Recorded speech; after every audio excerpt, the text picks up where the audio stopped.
Hello and welcome to another segment of Western Wisconsin Journal. I'm Jamie Johnson, the political and government correspondent. And today, my guest is Debra Cronmiller from the League of Women Voters. And we're here to talk about some things that are on the ballot coming up in August. Welcome to the show. Thank you so much for having me, Jamie. You bet. So can I call you Debra? You certainly may. All right, very good.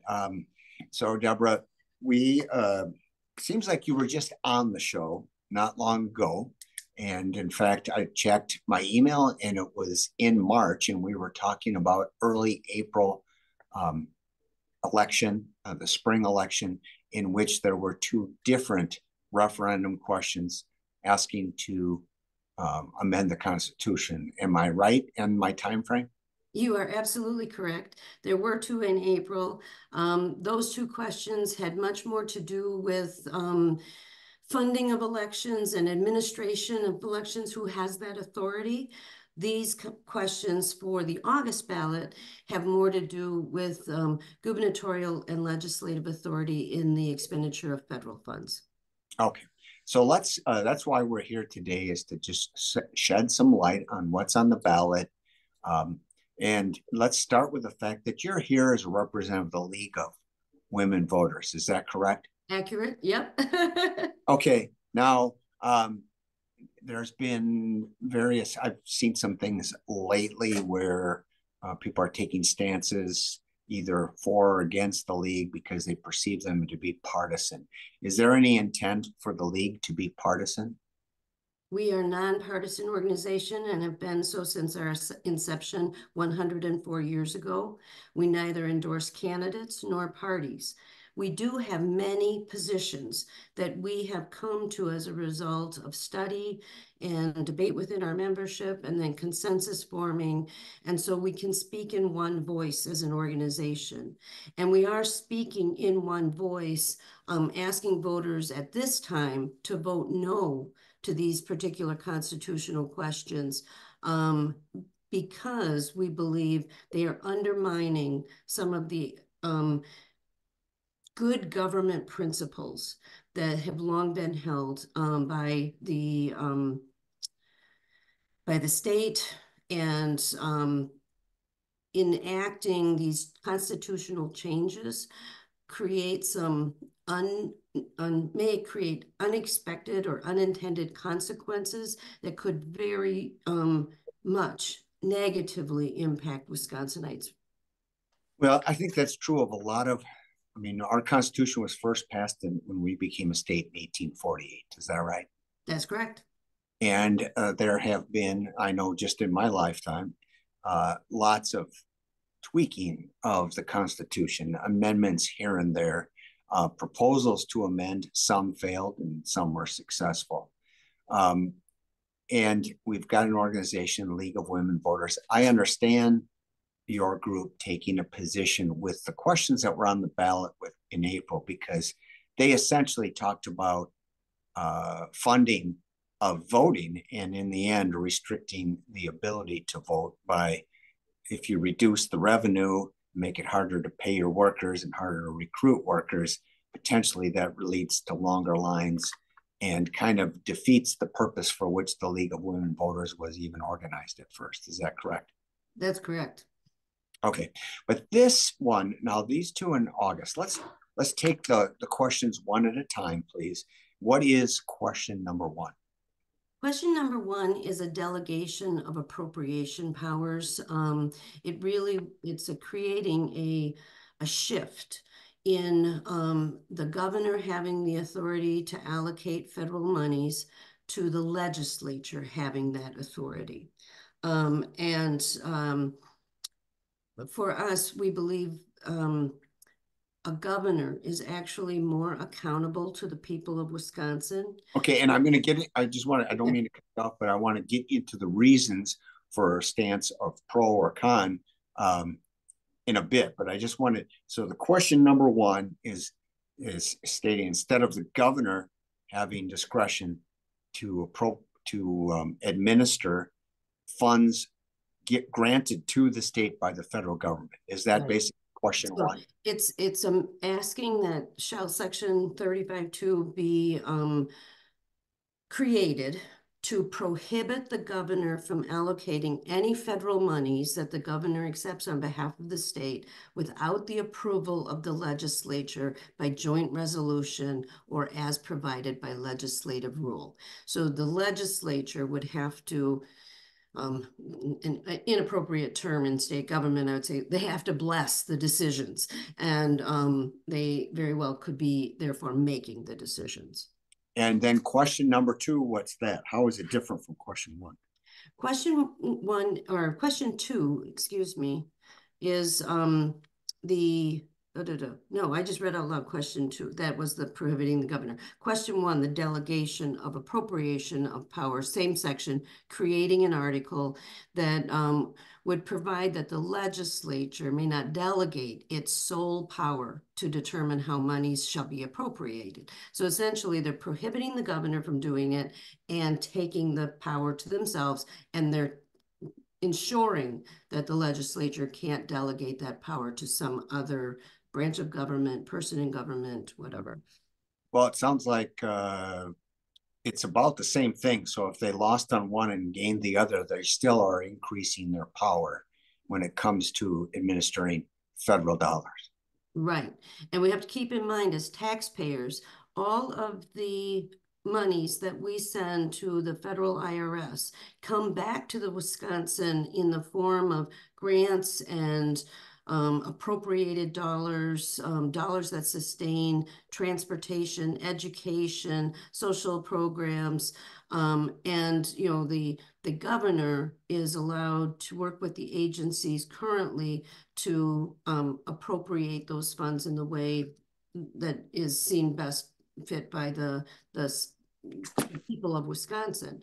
And in switching the authority to the legislature, we move away from a system where a single governor can be held accountable to all the people versus 132 legislators that have been elected in the Assembly and the Senate. Each of those legislatures has a responsibility to not a statewide constituency, but to their constituency in their district. Okay, so again, it's sounding like to me a separation of powers argument. Absolutely. And in this case, neither of these constitutional questions are going to be on the ballot in August for the primary. What is the date in August, by the way? August 13th will be our primary. Absentee ballots for that election have already been issued. So there is voting going on as we speak. And so, okay, so for this vote that's going to take place on August 13th, and folks are filling in their absentee ballots for it already, neither of those questions are addressing state tax dollars that are spent by the state budget, which would be solely within our state legislature's purview, correct, to do that? Yes, these have to do exclusively with federal dollars, the standing grant dollars, emergency funds, all types of federal dollars. The state budget, which allocates state tax dollars in addition to federal tax dollars, is created every other biennium, you know, with the governor and the legislature working together to create that document.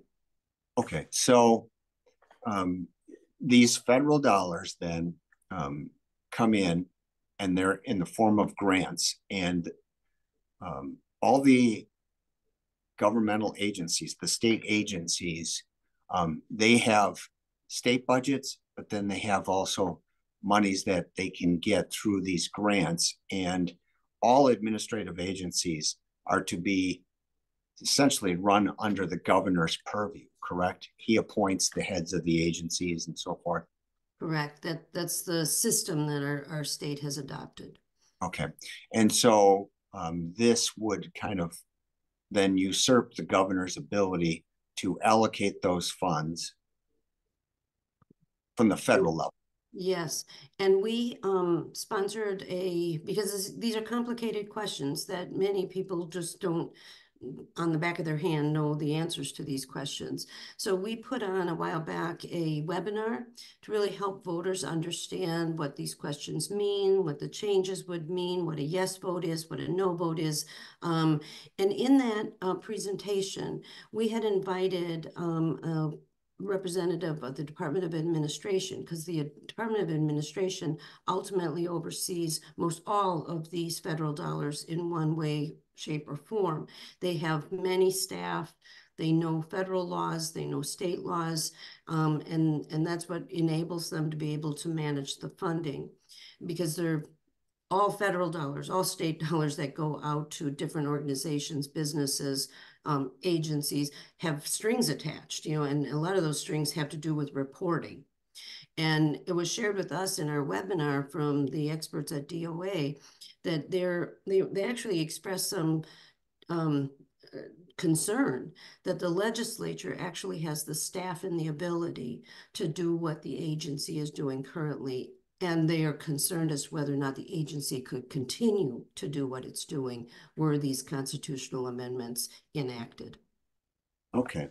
So this webinar you just referred to, is that something that people could watch or go to a site and see? Yes, if you go to the League of Women Voters of Wisconsin's website, and that's lwvwi.org, on the home page, you'll see on the left-hand side of the page a navigation bar. Toward the end of that navigation bar, there is a segment called Toolkits and Resources. And if you click into that, we do have a vote no in the August primary on this constitutional questions. In that toolkit is a prominent link to that webinar.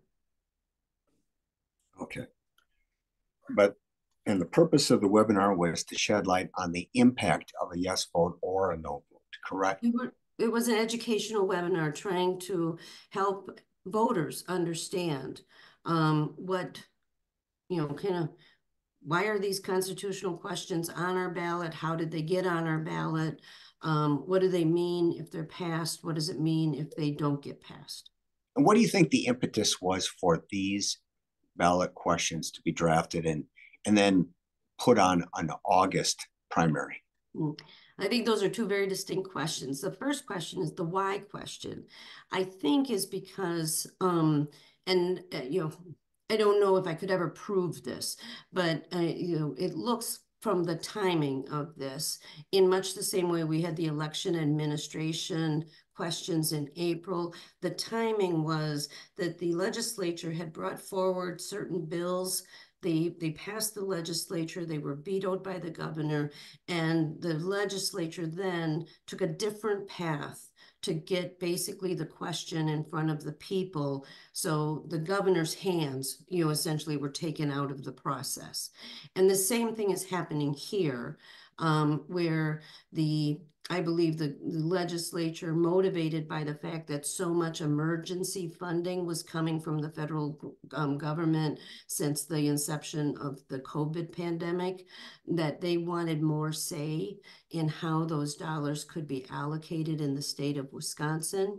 And so, again, bill created, bill vetoed, and now taking the question to the people. Okay. But why August as opposed to November? Everyone knows the greatest turnout is going to be this coming November now that, especially since we have a new nominee for one of the parties. Mm-hmm. Yes, there's a hypothesis by many different organizations as to why August. August is, as you're implying, a lower turnout election than a general election would be. Um, I I'm hoping we're somewhat insulated from that this particular August because of the new maps that were enacted, the new district maps that were enacted in the state of Wisconsin by the governor and the legislature on February 19th of this year. Those new maps have created new and, in many cases, much more competitive districts. So folks who had been thinking about being a candidate for assembly or state senate, have been on the sidelines, didn't think it was worth their time or effort to stand up a campaign, invest money, invest time in a race that they were likely going to lose due to the extreme gerrymander that Wisconsin has been under for over a decade. Okay, So well that's all that explains that there may be some more people running for office. And while there may be some contested primaries in some assembly seats, or even maybe in one or two congressional districts on one party or the other, I mean, overall, the vast majority of the seats that are up are not going to have a contested primary in August, correct? that's actually not true. There are many contested races in primaries this in the April, winnowing ballots of 5, 6, 7 choices of candidates in your August, respective part in August. August, correct? Yeah. So, Okay. and that, All right. but mostly for the state races. What the legislature and the governor did in February were enact new state district maps. The congressional maps did not change, and obviously our senators are elected at large. Okay. So there's a hope that it would increase, but historically, the August turnout is a fraction of what it is in November. That is historically the truth. And there's also, given the current majority in this legislature, many lower turnout races in Wisconsin have had a historically larger turnout among conservatives than among liberals. And that's true for the last, I'll say, decade and a half or so. So I think they were trying to put questions that would benefit the currently Republican-leaning legislature on a ballot where they were hopeful they'd have a higher Republican turnout. I think all bets are off now, given that we did get the new maps, given that the organizations like the League, like other partner organizations that we have been very vocal in Wisconsin about why these constitutional amendments are not good for Wisconsin, that our tax dollars need to come back to our communities, to support our schools, our infrastructure, our parks, our healthcare system, our renters and small businesses. And it is, up in the air in my mind as to whether or not all the needs would be met if the decisions were not being made by a person who's beholden to the whole state versus a legislature that's beholden to their district. Well, um, while there may be, yes, people watching this may have certain parties that they feel more affinity to than another, but why are these constitutional questions not as dependent on partisanship? I mean, would the vote be the same if it were a Republican governor who was losing power to a Democratic legislature?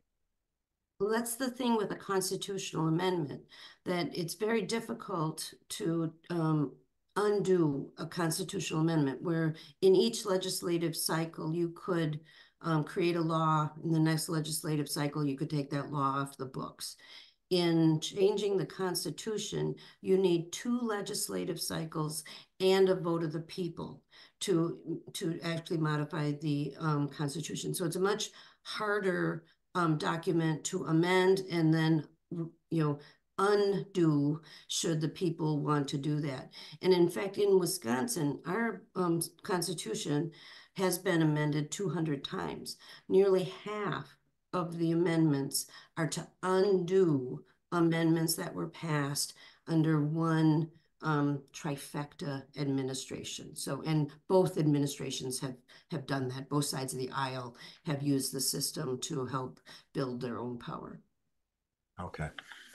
So if you took out all the referendums in which there was an attempt by one party or the other to increase power, and then another referendum to undo what was attempted by another by the other party. We'd be left with just a lot fewer referendums. Yeah. And the Constitution right now looks very similar to the original Constitution, since some of the subsequent amendments have been removed, so it went back to the original language. And I think that this is for the people of Wisconsin, that's probably another reason why a no vote is a prudent vote, is that we just shouldn't be messing with our Constitution. The Constitution is a document that enshrines our rights. It's not a policy document. And, I think these are policy questions, and policy questions should be worked out in the legislature and in the governor's office. So to just be clear, a no vote would maintain our Constitution, not add to it, and would not strip away executive power or increase legislative power, correct? That is correct. So no vote keeps the Constitution in its current format. It does not create the new section of the Constitution, which would, prohibit the legislature from not delegating its sole power, and it would prohibit the governor from allocating federal monies. All right. And a no vote, though, would not restrict the state legislature from making decisions about state tax monies that they oversee. And correct? And that power is already in statute as to how we draft our state budget. So this is talking about federal dollars. And I think your viewers should understand that federal dollars are not just the big grant dollars that come to support public benefits and transportation and those types of programs that we're probably all familiar with. But federal dollars are also the emergency funds that come to the state after natural disasters. And, for us at the League of Women Voters, we know that natural disasters don't only occur when the legislature's in session. So, and these amendments in their current form do not address what would happen if, like in the end of June, when the legislature was not in session, and tornadoes, rolled through, and heavy rains rolled through southern Wisconsin, heavy flooding, much damage. What would have happened were the governor not able to call out to FEMA to get federal funding relief for those impacted by that emergency, that natural disaster. The empowering of the legislature, I think, has more a potential downside in terms of slowing down dollars to people who need it, businesses who have been getting it, public benefits to public benefits recipients. I mean, many decisions could be questioned, remade. Our systems that have been working for Wisconsinites are, could be thrown into chaos. And that's, it's, I think, a risk that in just looking at the questions on their surface, maybe the average voter doesn't think all the way to the end game, doesn't think that when that tornado comes through their neighborhood, that if the legislature's not in session, they might not be able to access federal funds for weeks or months, whereas in the current system, it's days. Or even if they were in session, making it a legislative matter then could pit the urbans against the rurals and so forth. Exactly. All right. Whereas with the governor, he's got the whole state to be concerned about. Correct. All right. Well, I just thank you for that clarification. Is there other places, any place where people can go to get more information about the vote on August 13th regarding the Wisconsin Constitution? Yes. You can go to Ballotpedia and look up these questions, and Ballotpedia actually has documented the questions, a brief description of what a yes vote is and what a no vote is. You can go to the Vote 411 guide that the League promotes. That's a nonpartisan guide of ours, a non-political guide. And we basically have just defined the questions without our vote no opinion being inserted into that document. The Legislative Reference Bureau also has information about the questions and the drafting process and some other data details if folks are wonky and want to get into that. Well, if this is the Legislative Bureau you just cited as a third source outside of the League of Women Voters, is the Legislative Bureau going to be in favor of increasing legislative power? Historically, the Legislative Reference Bureau has always been a neutral branch of government operating under any administration, as your agency staff are all, other than the deputy and the secretary, civic workers are, compelled to be nonpartisan because as the administrations change, they don't lose their job. There are people, the secretary loses their job, but the people who are doing the work of administering our many programs in the state of Wisconsin, dealing with our natural resources, dealing with the revenue collection, those people remain in their chairs, and they're beholden to their job description, not to any administration. Okay. Well, very good. You've given us some things to think about and some resources to consult. And I want to thank you for being on the show. Any final points or tips for folks voting on August 13th? Well, I have to say, although given the conversation that we were just having, that is certainly going to be for a voter much easier to hold accountable one single governor for decisions being made. So if they don't like it, they can vote that governor out. If they like it, they can reelect him. You can't do that necessarily when 132 people are the decision-making body. And it will be very difficult to hold the legislature accountable to all of the citizens of Wisconsin because by design, the legislature is accountable to just those individuals that they represent in the districts that they have been voted to hold office in. Well, very good. Debra Cronmiller, thank you for being on the show. Thank you.